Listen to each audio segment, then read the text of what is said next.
Costuma, gente, desculpa. Boa tarde. Meu nome é Bruno Roberto, para quem não me conhece. Esse é o Paulo Ricardo e esse é o Danilo Balbino, tá? A gente vai fazer uma apresentação falando um pouco do nosso trabalho aqui na Avon e falando do Expo. O Paulo vai começar agora falando do mito da caverna de Platão. Boa tarde também. Vocês aqui conhecem o mito da caverna de Platão? Alguém aqui conhece, já ouviu falar? Se conhecerem, eu espero que eu possa contar de algo diferente para vocês. Eu preciso, para que vocês entendam bem, que vocês queiram viver esse mito, que vocês entendam que vocês fazem parte dele. A história se iniciou ao fundo de uma caverna, onde homens e mulheres cresciam, nasciam e morriam ali, numa mesma posição, acorrentados pelos braços, pelo pescoço, pelas pernas. E ao começo dessa caverna, existia uma fresta de luz, onde se passavam imagens. E por isso, eles viam simplesmente isso, um mundo de sombras. Até que depois de algum tempo, um desses homens decidiu se soltar. E ele foi um processo muito doloroso para ele, pois ele nunca tinha se movimentado. E aí ele começa a puxar os seus braços.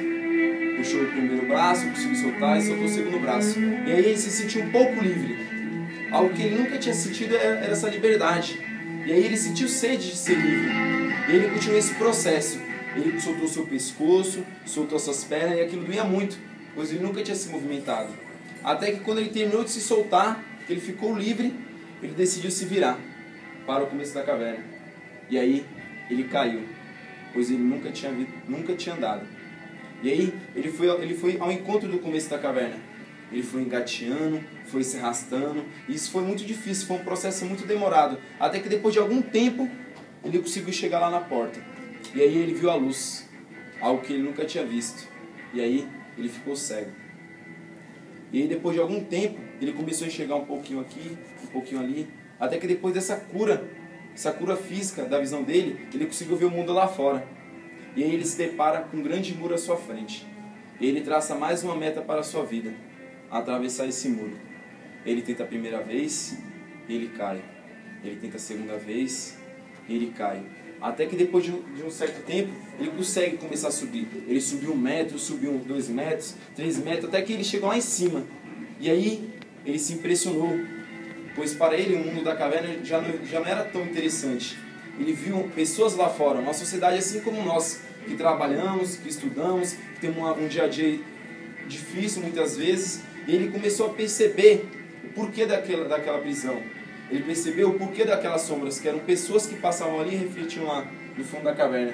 E ele traçou mais uma missão para a vida dele, que era voltar e dizer àquelas pessoas o mundo que existia lá fora. E eu pergunto a vocês, o que isso tem a ver com nós? Com vocês? Parece que não tem lógica, né? Mas eu digo, tem tudo a ver com nós. Muitas vezes na nossa fase da adolescência, a gente é criticado quando a gente busca o estudo, a gente é criticado quando a gente é diferente do nosso meio, a gente é criticado por diversas pessoas. Se a gente não busca algo, a gente é criticado. Mas quando a gente está lá, sai dos amigos, sai de algumas coisas que a gente fazia, nossa, é um processo muito difícil. Ou quando a gente começa a trabalhar assim como vocês, nossa, é muito ruim acordar de manhã. Nossa, é chato, sem maldade, eu prefiro dormir até mais tarde, mas é doloroso. Mas hoje eu estou aqui apresentando desde de cedo. Então assim, é um processo muito diferente. É algo que você tem que buscar. É você que tem que se libertar dessas correntes. E aí, eu queria contar 3 coisas para vocês. Temos que ser como Thomas Edison. Thomas Edison, ele teve várias quedas, várias derrotas, até que depois de um certo tempo, ele conseguiu construir a luz elétrica. Fez a lâmpada elétrica. E é algo que hoje em dia nos beneficia muito. Temos que ser como Martin Luther King, deixar nossos rastros. Ele que mudou todos os direitos civis nos Estados Unidos. Temos que seguir os conselhos de Steve Jobs, que fala: o melhor da viagem é a viagem. E a educação transforma, assim como transformou cada um de nós aqui presente. E a gente vai estar contando um pouquinho dessa nossa história para vocês. Pessoal, eu tenho uma pergunta para fazer para todos vocês aqui. Quem acha que é jovem aqui, levanta a mão, por favor.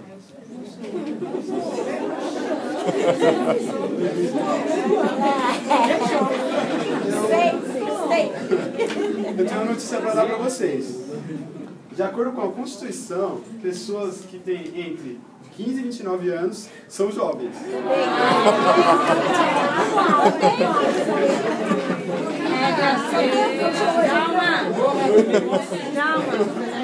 Nem todo mundo é jovem, né? Mas tudo bem.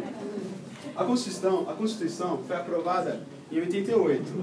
E a palavra, o termo jovem, só foi entrar na Constituição, inserida, no dia 14 de julho de 2008. A partir daí, que o termo jovem entrou para a Constituição. Antes disso, o termo não existia. Agora eu vou falar um pouco da visão da sociedade sobre o jovem. O jovem é alguém que vai ser e ainda não é. O que acontece com a sociedade? A sociedade julga o jovem em massa. Elas criticam aquele grupo que fez algo errado. Eles não olham para o individual do jovem. O jovem que busca a educação, o conhecimento, a faculdade, o bom emprego. Então esse é um problema que nós enfrentamos hoje em dia. Será que a lei de aprendizagem, ela pode mudar a opinião da sociedade? Essa é uma pergunta que nós temos para fazer. Hoje existem entidades certificadoras que ensinam, que passam essa aprendizagem prática para a gente. E nós vamos apresentar agora uma das entidades. Agora eu vou apresentar o Índice de Jovens Aprendiz no Brasil. São 198 mil contratos de aprendizagens em todo o país, onde os 3 maiores empregadores são segmentos em prestadores de serviços, indústrias e comércio.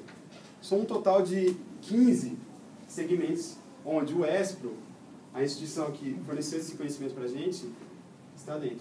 Agora eu vou apresentar para vocês a nossa instituição de ensino, o ESPRO.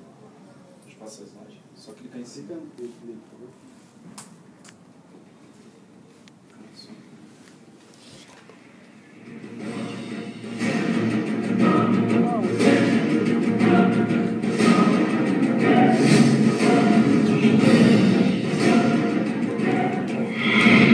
Inovar existe para denominar a experiência humana de transformar, ressignificar, encontrar soluções para problemas simples e outros bem mais complexos. Inovamos em questões cotidianas, como escolher um meio de transporte alternativo que reduza o tempo do trajeto ao trabalho ou, simplesmente, separando o lixo em nossas casas para reciclagem. Vivemos um mundo em constante transformação. Inovamos para transformar pessoas, organizações, comunidades, cidades, o país e o mundo.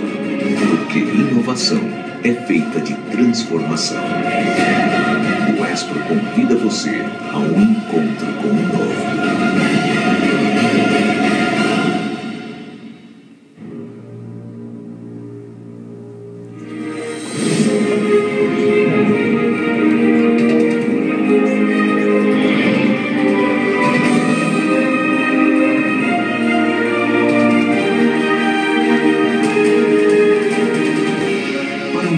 Precisa afirmar sua posição de destaque entre as grandes nações do mundo, o ESPRO cumpre o papel estratégico de formar profissionais qualificados e novos cidadãos conscientes e comprometidos com o desenvolvimento sustentável. O ESPRO é uma instituição que há 33 anos tem cumprido a sua missão de inclusão de jovens na sociedade dentro do espírito do Rotary Club. A partir do ano 2000, passou por um forte desenvolvimento na promoção da aprendizagem, tornando-se referência em todo o território nacional. Por isso, trabalhamos para consolidar cada vez mais o nosso trabalho de preparar e educar jovens em todo o Brasil. Um novo caminho para o futuro. Aos jovens de baixa renda, o ESPRO abre as portas do conhecimento e de novas possibilidades por meio de ações que possibilitem a proteção social, a promoção do protagonismo, a participação cidadã, a mediação do acesso ao mundo do trabalho e a mobilização social para a construção de estratégias coletivas. Nós acreditamos que a educação é a base para o desenvolvimento integral do ser humano. Desta forma, proporcionamos a milhares de jovens de baixa renda e seus familiares oportunidades de inclusão social e melhoria de vida. Cidadãos conscientes respeitam as diferenças e se preocupam com o bem-estar coletivo. Um novo espaço de inclusão. Para as comunidades, o ESPRO leva o apoio às famílias, dando suporte e promovendo a autoestima.